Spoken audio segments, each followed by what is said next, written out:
Nova luta. O menino vai vir ao mundo. E aí, agora, a encarnação dele atual não vai ser fácil. Não vai ser fácil. E é isso que a gente vai ver aí. Ele vai vir com toda aquela marca potencializada, porque ele desencarna em afogamento, ele está cheio de culpa, aquilo está tudo potencializado dentro dele. O, a gente acha que ele já deveria estar mais liberto, mas como esse conhecimento, esse aprendizado não foi sedimentado, ele mergulha profundamente na culpa de novo, então ele tem essa área muito lesada. Para vocês verem, a gente tirar do automático, a gente se auto-perdoar, não é algo fácil, não. Não é nada fácil. Parece assim, olha, já me preparei, vou reencarnar, e depois disso eu já estou quite. Às vezes a gente tem que passar por experiências muito semelhantes várias vezes para sedimentar totalmente aquele conhecimento. Não é fácil isso. Por isso que eu falei com vocês, a gente vai e vem até que fica. Fica e depois não erra mais naquilo ali. Não cai mais, não tem mais culpa. Por isso que a culpa precisa ser trabalhada. Parece tudo fácil, né? Mas não é. Marcas do passado, né? O pequeno Júlio desenvolvia-se, cresceu. Nasceu, né? Como flor de esperança no jardim do lar. Todavia, sempre mirrado e enfermiço. Por quê? A culpa, a marca estava grande, né? Ele desafoga, ele morre afogado, toda aquela coisa vem à baila novamente, a culpa não estava trabalhada, ele ainda estava suscetível, ele ainda não tinha se perdoado totalmente, e aí ele cai numa culpa maior ainda, e aí ele vai ter uma infância bem complicada, não vai ser um menino que vai se desenvolver como deveria dentro das faixas etárias, né? Desvelavam-se os pais por assisti-lo convenientemente, contudo, por mais adequado se categorizassem os tratamentos recalcificantes, trazia doloroso estigma na garganta. Então, já nasceu com problemas. Extensa ferida na glote dificultava-lhe a nutrição. Então, ele já nasceu com algum problema ali. Então, ao tentar se nutrir, ele não conseguia. Você vê, é a culpa que está ali. A culpa está ali, está ali, está ali, está ali. Precisa se desvencilhar, mas está difícil. O pequerrucho já começava a falar por monossílabos em véspera do primeiro ano de renascimento, quando nova luta surgiu. Quer dizer, ele tinha um aninho, já estava às lutas para comer, porque estava sempre com aquela área ali prejudicada, né? Trazia alguma enfermidade que eles não especificam, tinha uma ferida na glote, mas que não é especificado, pode ser muita coisa. E ele mal estava fazendo um aninho, uma nova patologia chega na mesma área. Por quê? Novamente, volto vocês acham assim, era suicida, reencarnou, passou um período da vida, já deveria ter se desfeito da marca. Não é assim que funciona. O inverno chegara rigoroso e vasto, surto de gripe espalhara-se ameaçador. A tosse e a influenza compareciam pertinazes em todos os recantos, quando, num dia de grande trabalho para nós, eis que a genitora de Evelina veio novamente ao nosso encontro. Então, havia um surto de gripe, e aí é aquele caso, né? Quem se afinizar com o vírus, porque tem culpa, pega. Quem não se afinizar com o vírus, não pega. Agora, como vamos saber se nós estamos nessa ala ou se nós não estamos nessa ala? Né? Eu estou só relembrando alguns conceitos que falam assim, só vou pegar a gripe se eu tiver que pegar. É verdade, mas quem te garante que você não tem nenhuma culpa no cartório que possa te deixar vulnerável ali? Né? E o quanto a gente deve preservar a nossa vida, porque enquanto nós estamos aqui encarnados nesse planeta, a gente tem que aproveitar a nossa encarnação ao máximo, vocês concordam?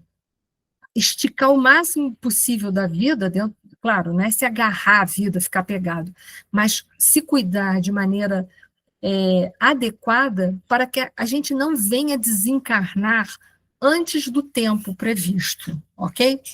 E aí o que acontece? O menino era suscetível de gripe, de etc e tal, e aí onde que vai pegar ele mais ainda, né? Cada um é mais num lugar.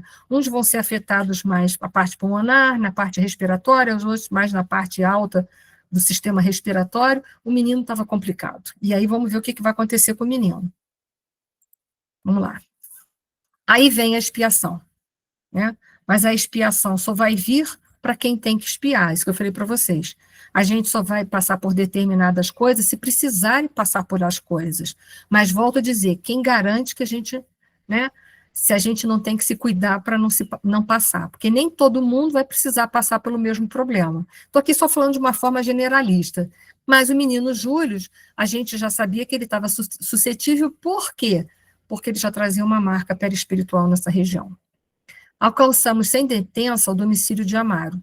O quadro à nossa vista era indubitavelmente constrangedor. Penetramos o aposento em que a criança gemia, semi-asfixiada. No instante preciso em que o médico da família efetuava meticuloso exame. E a gente vai ver mais para frente qual era a doença que ele estava exposto, né? Ó meu Deus, com tanto amor recebi o filho que me enviaste, não me deixes agora sem ele, Senhor. O pranto que lhe corria na face queimava-me o coração. É Zulmira suplicando. Custou tanto, e agora que eu estou recebendo esse filho, que eu vou poder ser mãe, não me tira ele. É a vontade da mãe resgatar o débito, é a vontade da mãe ser mãe, é a maternidade, que é muito importante para toda mulher, e ao mesmo tempo ela querendo resgatar o débito com ele, porque ela não lembra, mas inconscientemente ela sabe que ela prejudicou esse espírito numa vida, ainda nessa própria vida, que era o menino Júlio que havia desencarnado por negligência de cuidados dela, e em outras vidas por ela ter abandonado ele, abusado dele sentimentalmente, e depois descartado ele. Então ela tinha uma culpa e um vínculo com esse espírito muito grande. Então, imagina a dor desse espírito. Era expiação para o Júlio, mas era expiação para quem também? Para a Zulmira. E para o Amaro, lembra? Para o Amaro também. Ali é uma tríade, né? Que estão todos eles envolvidos no mesmo processo. Vamos lá? O especialista apreensivo após manifestar a suspeita de Grupp, reclamou a análise de laboratório, decidindo transportar consigo mesmo o material necessário à inspeção. Naquele tempo era comum o próprio médico chegar, né, ele também era um pouco patologista, tá, gente? Hoje não é mais assim. Hoje é enviado material para um especialista. Ao sair, prometeu opinar dentro de algumas horas. Notificou ao pai agoniado que tudo lhe fazia crer tratar-se de garrotilho, né, que é a difteria, tá? É apenas um nome vulgar. Entretanto, reservava o diagnóstico definitivo para depois, quando fosse examinar, né, as lâminas direitinho do material que ele colheu. Se a hipótese se confirmasse, enviaria um enfermeiro de confiança para a aplicação do soro adequado. Então, se ele tivesse com difteria mesmo, né, que é uma infecção, uma doença infecciosa causada por uma bactéria muito significativa, ele enviaria o enfermeiro para fazer a medicação. E aí agora o passado está chegando no presente para cada um poder se reconciliar no tempo e na hora. Lembra que Jesus recomendava? Reconcilia-se depressa enquanto está a caminho. E aí tudo está acontecendo ali. É a expiação de Zulmira, é a expiação do Júlio, é a expiação do Amaro, e vai entrar um terceiro aqui, que vai também ser convocado para o perdão. Todos nós seremos convocados para o perdão daqueles que antipatizamos, todos. E o tempo deles estava chegando. Mário Silva, né? Quem foi Mário Silva, vocês lembram? Mário Silva, só passar aqui, ó, Mário Silva, ó, Mário Silva, que foi Esteves, né? Ele um dia, né? O Mário Silva tem um outro comprometimento com a Antonina, mas o Mário Silva foi o que foi esposo, deixa eu ver se eu trouxe o slide, trouxe, o Mário Silva, ele foi esposo da Lina Flores, que hoje é a Zulmira, lembra? Aí teve toda uma questão de adultério, aí o Mário Silva, né, ele sofreu adultério, se afastou, o Júlio veio, se consorciou com a Zulmira, depois a Zulmira, que não gostava de ninguém, abandonou o Júlio, foi aí que o Júlio tentou o suicídio, e ela foi ter um caso com Armando, que é o atual Amaro, vamos lá? Só para relembrar, tá? E quero também que vocês lembrem isso aqui, ó, da Antonina, porque daqui a pouco vai ser importante isso aqui, mas eu vou botar nos próximos slides.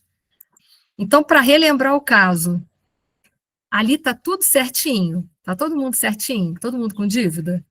A Zulmira Pode falar, Rosane.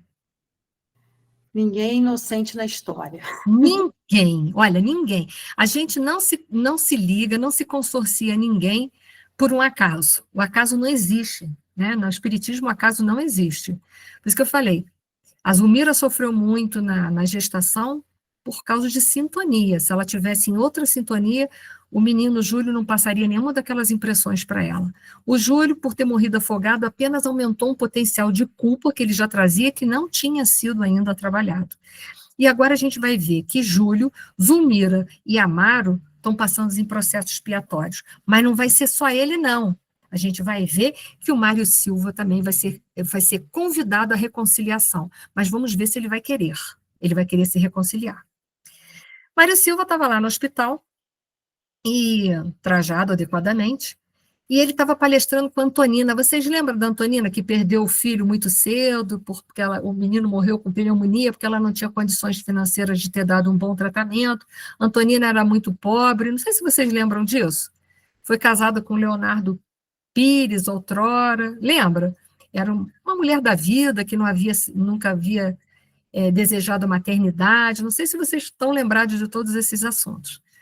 E agora a Antonina está conversando com o Mário Silva. Vocês já sabem quem foi o Mário Silva, né? Olha, quem foi o Mário Silva para a Antonina na outra vida? Foi alguém que tentou dar em cima da Antonina, lembra? E aí aconteceu toda uma complicação, porque o Leonardo Pires, o que ele fez com o Esteves? Deu conta dele, né? Botou ele para escanteio. Foi? Vocês estão lembrados disso? Foi? Para todo mundo? Então, vamos lá. Mário Silva estava no hospital agora com a Antonina, que a pequena Lisbela estava adoentada, tinha ido no hospital. Então, a jovem senhora que não mais víramos aguardara o especialista trazendo a filhinha à consulta, que era a Lisbela. A Antonina foi aconselhada a voltar de imediato ao ambiente doméstico para a medicação da filha. A penicilina devia ser administrada sem qualquer dilação. Mário, demonstrando imenso carinho pela criança, prontificou-se a assisti-la, porque ele já logo sentiu uma grande sintonia entre ele e a Antonina, e, por conseguinte, da menina Lisbela. Por que será? Está vendo? O acaso não existe. Traria um automóvel e atenderia o caso pessoalmente. O chefe, então, que era o médico, olhou no relógio e falou que ele tinha que fazer o quê? Voltar até às 22 horas no máximo, lembra? Por quê? Porque ele ia ter que administrar uma medicação numa criança que ia precisar. Muito bem, mas Mário Silva foi lá na casa da Antonina. E o acaso não existe, leia Kardec, né? Então, Mário Silva, enfermeiro, personagem esteve das reminiscências de Leonardo Pires sobre a Guerra do Paraguai. Ambos disputavam a mesma mulher, que era Lola Imbarruri, que atualmente é a Antonina. Então, olha só. Esteves, antes de conhecer a Lola, ele fora casado com quem? Foi casado com a Lina Flores, que hoje é a Zulmira. E aí tudo aquilo que a gente já lembra, que a gente já relembrou. Muito bem. Clarence, então, ficou um pouco preocupado com tudo aquilo ali. Não podemos perder tempo. Dirijamos-nos à casa de Antonina. A lei está reaproximando os nossos amigos uns dos outros e Mário precisa fortalecer-se para exercitar o perdão. Os raios de ódio da parte dele podem apressar aqui o serviço inevitável da morte. Apressar o serviço inevitável. Então, a morte do Júlio aconteceria de qualquer maneira. Tá? Mas uma coisa, o escândalo tem que vir, mas ai daquele por quem vem. Era isso que o Clarencio não queria, entendeu? Porque a expiação do menino Júlio ia vir. Ele ia desencarnar cedo para dar conta daquela marca perispiritual, fruto da sua culpa de ter infringido as leis divinas, de ter derrogado. Mas o que acontece? Vamos lá, ele ainda tem muita raiva. E aí ele vai para a casa da Antonina e fica ali, se afiniza com as crianças, e ele começa, então, a sentir uma certa paz, uma certa confiança pela Antonina, e a vontade dele de viver, aquela coisa toda, começa a ressurgir, ele começa a se voltar mais para o lado sentimental, que ele havia já arquivado, jogado fora, porque, apaixonado por Zulmira, ele achava que o coração dele nunca mais ia ter outro caminho, não é assim? E aí ele começou a conversar com ela, ficou sabendo que a Antonina era viúva e coisa e tal, ficou sabendo de todos o acontecimento da família. Muito bem. Mas naquele dia, era dia de quê? De culto do lar na casa da Antonina, né? E aí vai começar todo um processo de evangelização do nosso Mário Silva para que ele tenha forças para perdoar aqueles que ele precisa perdoar. A definição foi bem lembrada. Falou a viúva com espontaneidade encantadora. Sem a compreensão fraterna que nos garante o culto da gentileza, sem o perdão que ouvida todo o mal, a existência na terra seria uma aventura intolerável. Além disso, quando Jesus nos ditou a lição que recordamos hoje, indubitavelmente considerava que a razão nunca vive inteira ao nosso lado. Ou seja, ninguém aqui erra sozinho. No estado de espíritos imperfeitos que somos a grande maioria de nós, a gente erra em conjunto. Então, por isso que a gente deve se trabalhar para o perdão. Se fomos ofendidos, em verdade também ofendemos por nossa vez. Precisamos desculpar os outros para que os outros nos desculpem. Por isso que a gente aqui precisa estar em estado de misericórdia o tempo todo. Misericórdia com a gente, misericórdia com o outro. Quando abraçamos o ideal do bem, compete-nos tentar, por todos os meios ao nosso alcance, a justa conciliação com todos os que se encontrem conosco em desarmonia, prestando-lhes serviço para que renovem a conceituação a nosso respeito. Então, caiu uma passagem do Evangelho que era muito importante para o Mário Silva, que a gente conhece: reconcilia com o teu adversário enquanto estás a caminho com ele. E ele vai estar a caminho com os inimigos dele novamente e vai ser testado se ele vai ser capaz de perdoar ou se ele vai ser capaz de se vingar. O Senhor, de certo, nunca teve inimigos, disse Antonina para o enfermeiro, né? Sim, sim, não tenho adversários, gaguejou o moço constrangido, mas na tela mental, sem que ele pudesse controlar a eclosão das próprias reminiscências, apareceram Amaro e Zumira, com os desafetos que ele, no âmago do espírito, não conseguia desculpar. E aí começa.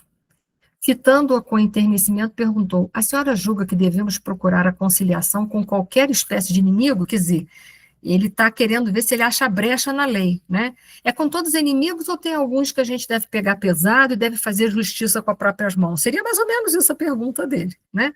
Será que existe algum caso em particular em que eu deva ir lá e fazer justiça com as minhas próprias mãos?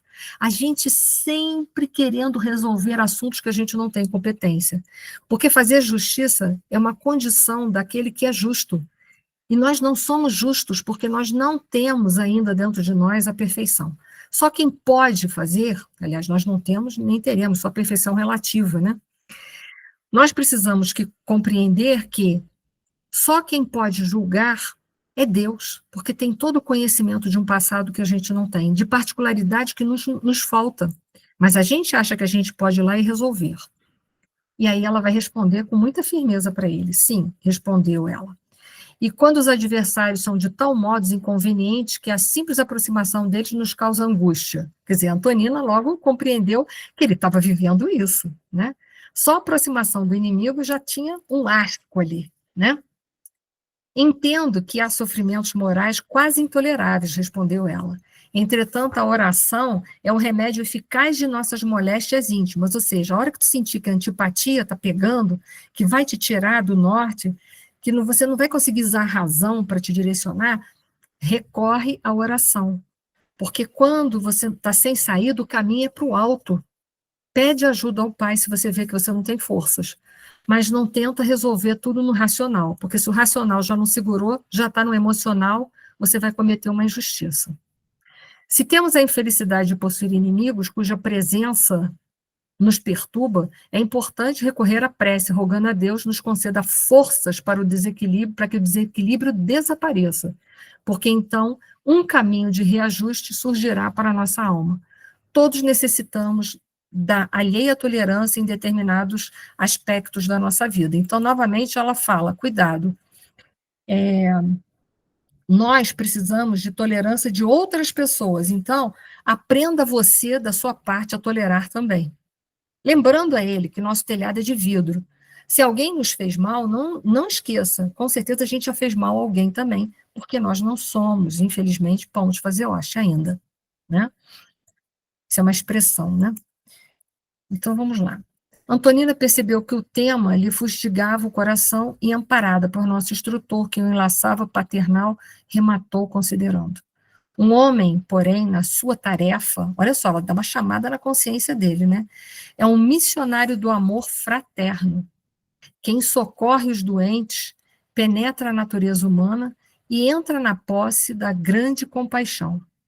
As mãos que curam não podem ferir. Então, vou perguntar uma coisa para vocês. Vocês acham que é por um acaso que o Mário Silva é da área de saúde? Não, não é por um acaso. Já foi colocado ali justamente de propósito.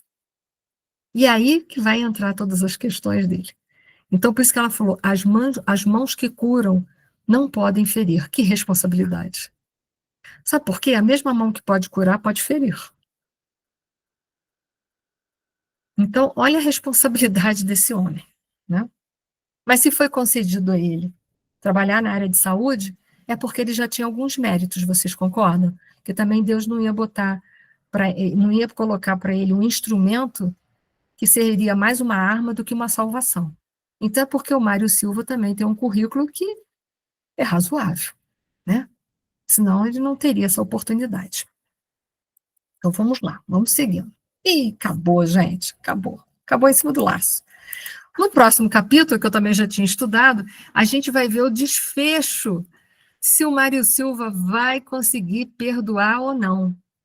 E aí que a gente vai ver com clareza na próxima aula como a gente consegue errar por pensamentos, palavras e obras.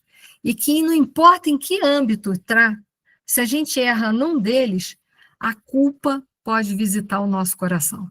E aí a gente pode entrar num remorso infernal. É o que a gente vai ver isso na próxima aula. Não pense que por não agirmos, por não obrarmos, que estamos isentos, porque o pensamento é daí que nasce toda a ação. Para ter uma ação, primeiro passou pelo pensamento e pelo planejamento. Porque o pensamento planeja, constrói. E depois a gente executa, a gente objetiva aquilo que estava no campo das ideias, a gente torna objetivo no nosso campo material. A gente vai objetivar ou transformá-lo em algo palpável, aqui, no mundo material. E aí a gente tem que entender que quando passa aqui, a gente pode não ter feito aqui, nessa dimensão, mas parte do processo a gente incentivou, parte do processo a gente vibrou. Né? Perdoar um inimigo é quando a gente nem pensa, nem deseja mais nenhum mal para ele. A gente pode não fazer o mal mais para ele, em ação. Já é um primeiro passo. Mas perdoar um inimigo é quando a gente nem comete ação e nem pensa mais, porque não deseja mais, não está mais no campo do sentimento. Ok? Difícil tarefa, né? Vamos ver isso na próxima aula. Gente, que a paz de nosso Senhor Jesus Cristo continue entre todos nós. Um beijo grande no coração de vocês, gente. Beijo, tudo de bom.